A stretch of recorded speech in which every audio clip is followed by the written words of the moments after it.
Hello and welcome to Eastern Horizon. This is Malik Ayub Sumbul. We are live streaming on Facebook, X, and YouTube. Donald Trump has given a very long speech in Davos. While speaking his European alliance, he also talked about the Greenland, and he also talked about the American supremacy. His speech is full of the mixture of the intimidation, threats, and flaunting American overwhelming military power to his European alliance. So I have to discuss this. I have joined two very high-profile guests from Japan. I have joined Emanuel Pastreich. He is the president of the Asia Institute, and I am very kind to Andriy Kortonov. He joined me from Moscow. Thank you very much, Emanuel and Andriy Kortonov. Thank you. Thanks. So first of all, let me go to Emanuel Pastreich. So how you see, I'm not sure you have listened to the speech of Donald Trump, but it was a quite long speech. And during the speech, he has different tones, different gestures. He used, he talked with the European alliance. He talked about the tariff. But on Greenland, I will share one of his quote that he said that you can say yes, and we will be very appreciative. Or you can say no, and we will remember. Quote close. So how you see that being the president of the United States, which is the style of his mean that to whom he want to address, and what is his mean that the purpose to use such language? Well, I think that we can't help but think that Donald Trump is essentially following Mein Kampf, that we're looking at basically Czechoslovakia in a modern context, and he's making a challenge to the European community in almost identical way to Germany, and it's combined with a move to leave the United Nations in almost exactly the same way as Germany left the League of Nations. So it's essentially moving from a traditional diplomatic, treaty-based Treaty of Westphalia tradition and international law to barbarism. And it happens periodically in human history, but it has never happened in America in this way. So, Andriy Kortonov, how you see Donald Trump rhetoric towards Greenland, especially towards the European countries, and then he actually he put his tariff on 8 European countries. Then he withdraw yesterday during his speech. His attitude was a little bit softened as compared to this hard rhetoric. So on Greenland, how you see mean that the Europeans, NATO, and US, Andriy Kortonov? Well, I think that for many people here in Moscow, it seems that Trump has slightly softened his position on Greenland. At least he argued that the United States is not considering using military power to conquer Greenland. So there'll be no direct clash between the United States and its European allies on this issue.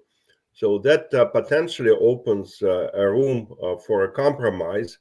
For instance, Trump might be satisfied with getting more access to Greenland, maybe buying some land for additional military infrastructure that the United States can deploy there. He spoke about, this Golden Dome and his plans in terms of missile defense. So, if there is a will to reach a compromise, and if Trump is really concerned about NATO as one of the cornerstones of the U.S.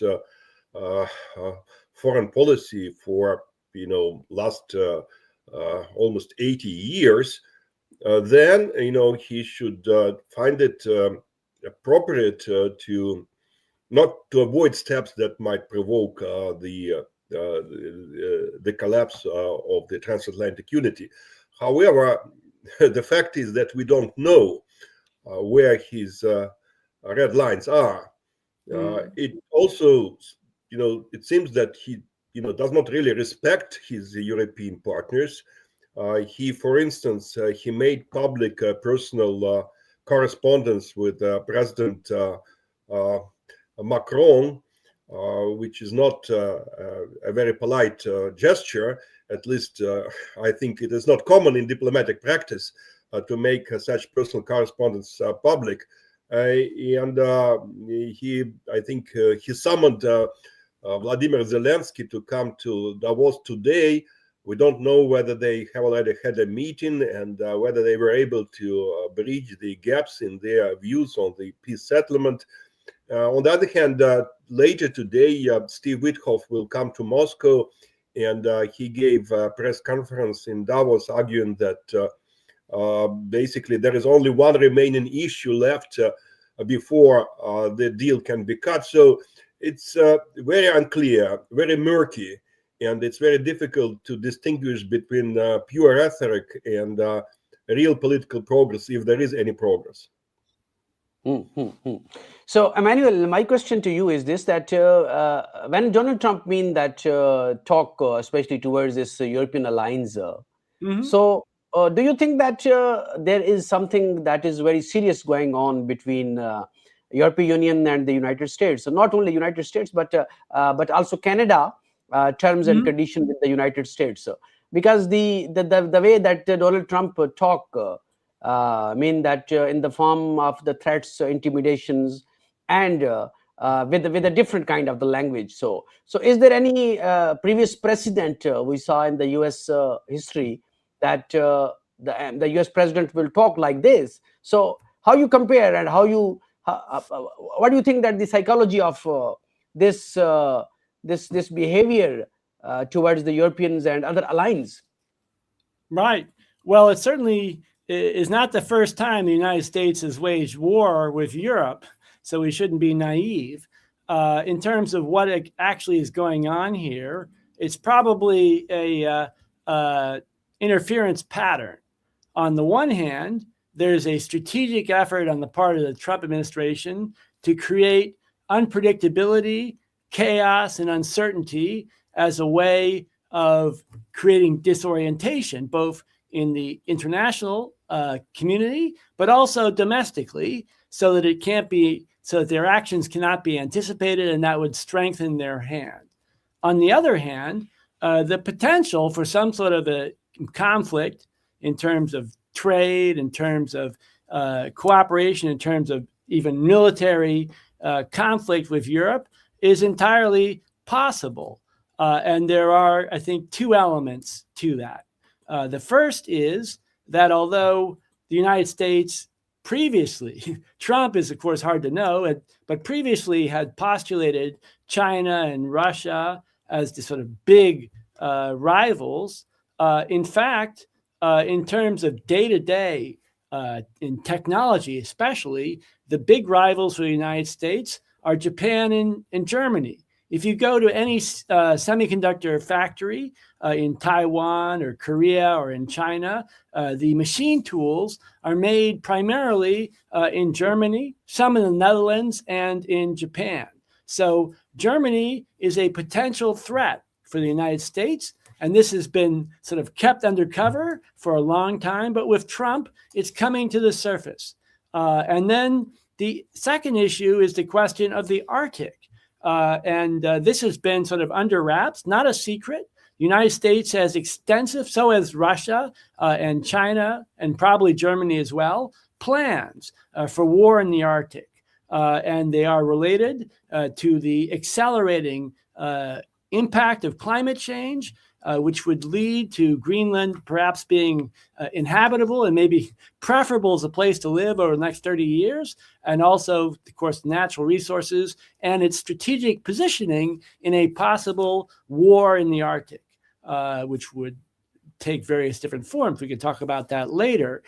So I'm not sure that Greenland is just a bluff, that there are forces which see a potential battle for control of resources, control of these new sea lanes, and other priorities regarding satellites, regarding drones, and other aspects of control of transportation, information, etc., that make Greenland and a conflict with Germany specifically in the EU certainly not impossible. Andy Kotunov, my question to you is this: that yesterday, after the speech in the question-answer session, when Donald Trump was asked a question about the development and any breakthrough on the Ukraine and Russia, so he has the answer that he gave that there are some things where the Putin is not agree and Zelensky is agree, and there are something where Zelensky is agree and Putin is not agree. So, where do you think that the efforts that he made, he also got credit to stop 8 wars also. So where do you see that the US moment in Russia-Ukraine issue? Well, first of all, I think on the Russian-Ukrainian conflict, all the good ideas are already on the table. It is very difficult to come up with any new innovative suggestions or proposals that would turn the situation around. I think that all the cards are there, and it's about political will and it's about external pressures.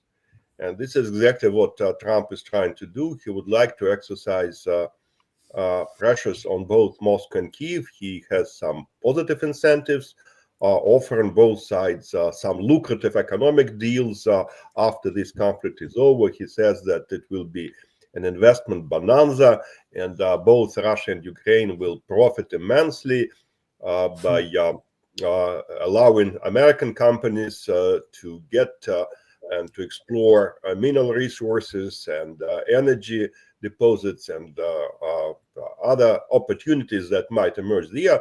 But on the other hand, he is ready to use not only carrots but also sticks.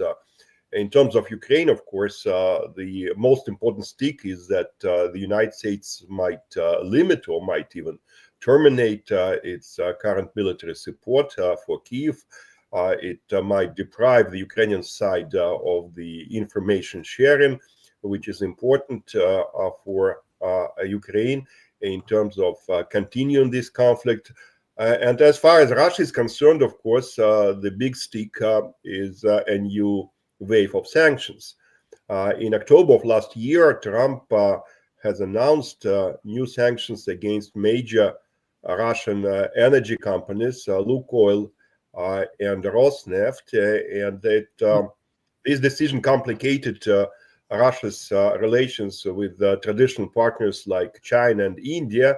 And of course, Trump can go along this path if he feels that President Putin is too stubborn and is not ready to make concessions that Trump is waiting to get out of the Kremlin.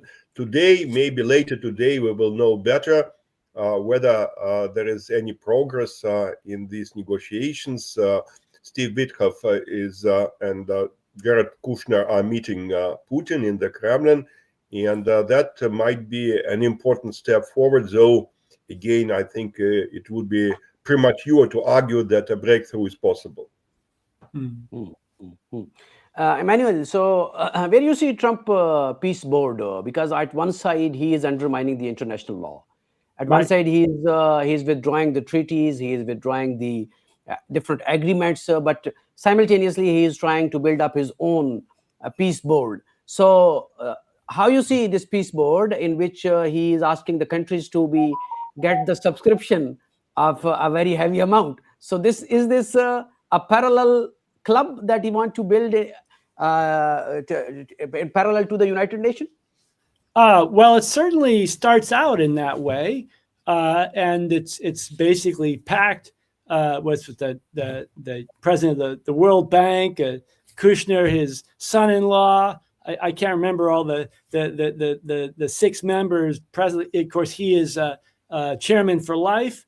So it's basically along the model of the Trump organization, which is his own private family company. And we see basically a return to a form of monarchy in this. At the same time, the description of the Board of Peace has an explicit section about its legal liability and its sovereignty.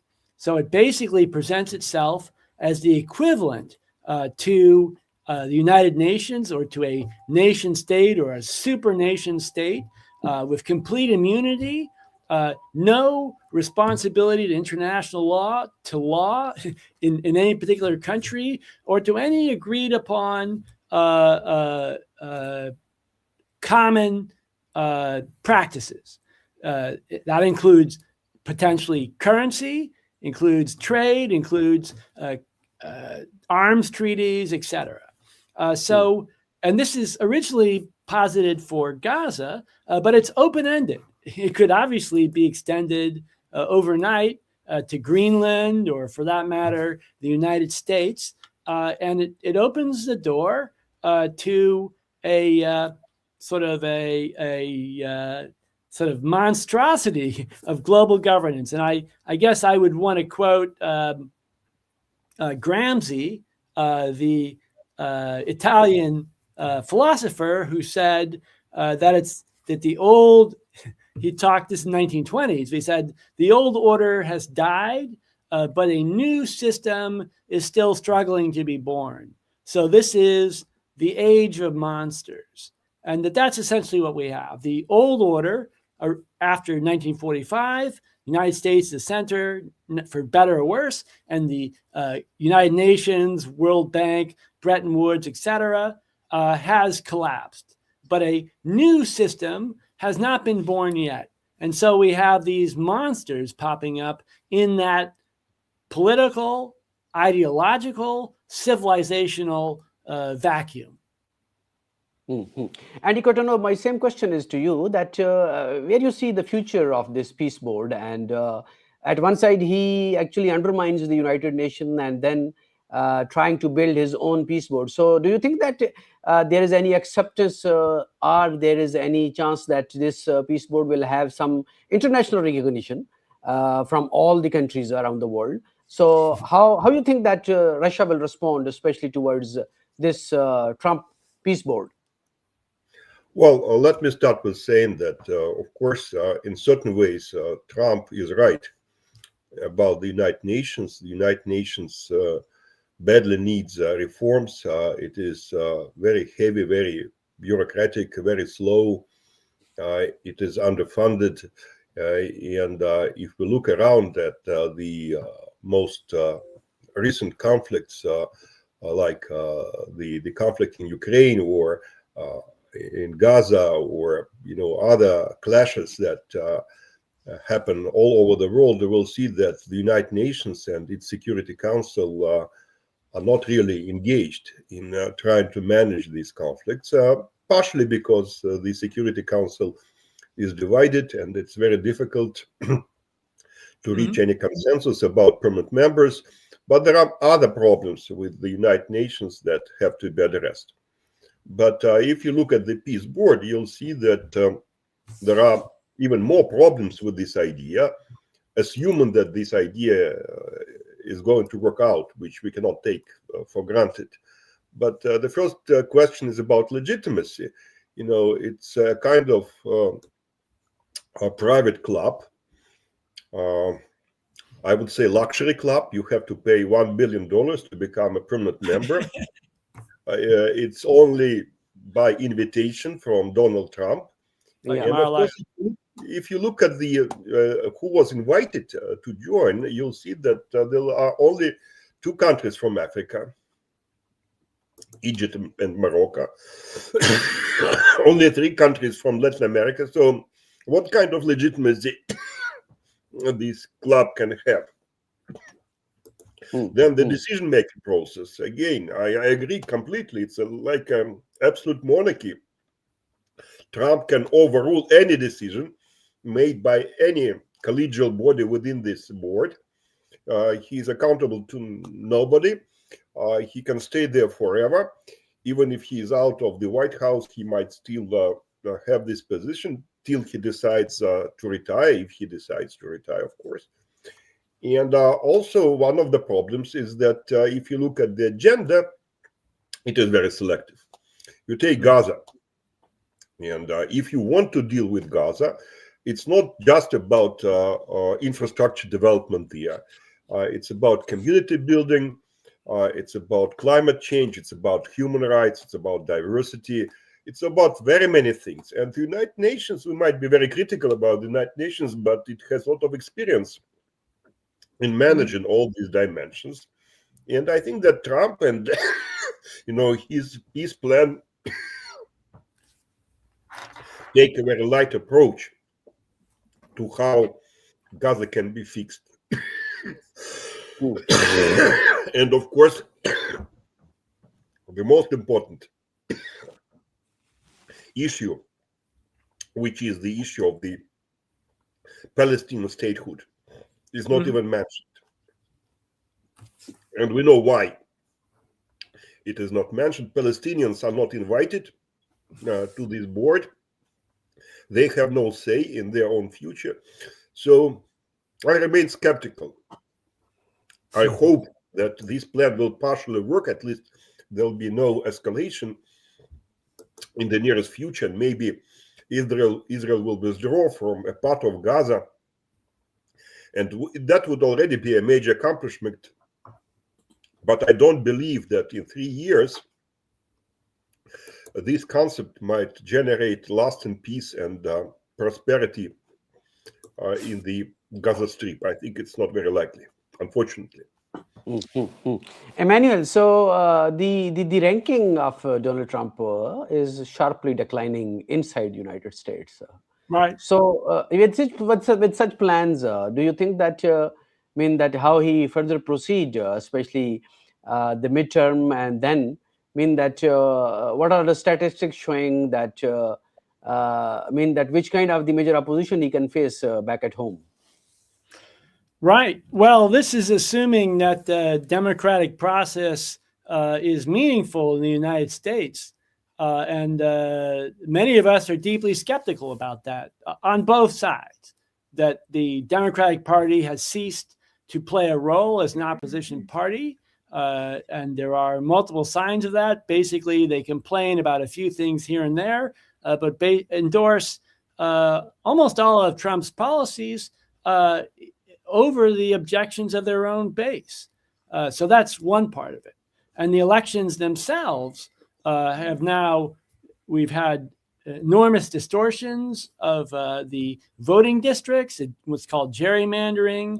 And in addition, the forcing through these laws that people who vote by mail, that their ballots will not be counted until 5 days after they mail them. So making it invalid if you mail it on the day of the election, and the whole series of other ID rules that make it unlikely that this would be a fair election. But Trump and people around him have already talked about not having an election at all. So I think the drive towards monarchy, which is fed by the massive concentration of wealth, and the fact that Trump's primary sort of support comes not from any particular population within the United States, but rather from a tiny handful of billionaires, specifically Miriam Adelson, Timothy Mellon,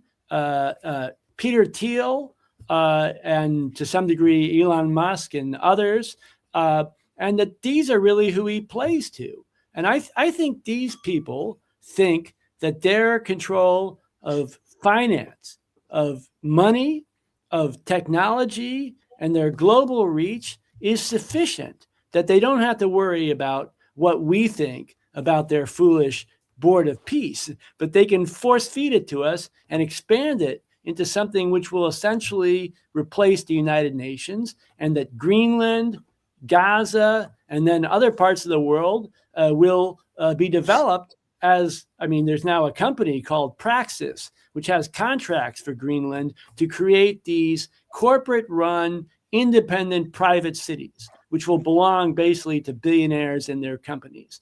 And that is the global plan. And it's based upon the suggestions made by Donald Trump's brain or Peter Thiel's brain, Curtis Yarvin, who advocated for this idea of getting rid of nation states, getting rid of global governance, and replacing it by specialized sort of remaking of global governance by corporations. So everything would be run for profit by multinational corporations. And I think that's the model. I think it's very, very unlikely that any election, assuming there's a meaningful election, could possibly stop this. The only thing that's going to stop it is true organized resistance globally. Mm-hmm.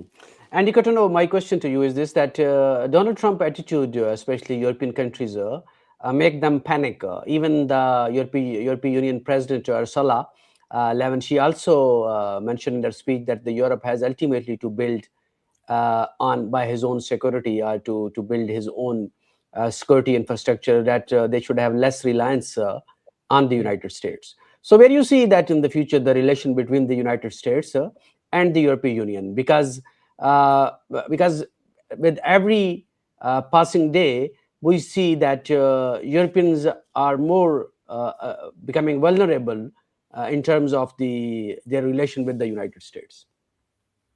Well, I think that Europeans are just in the very beginning of a very, very long road.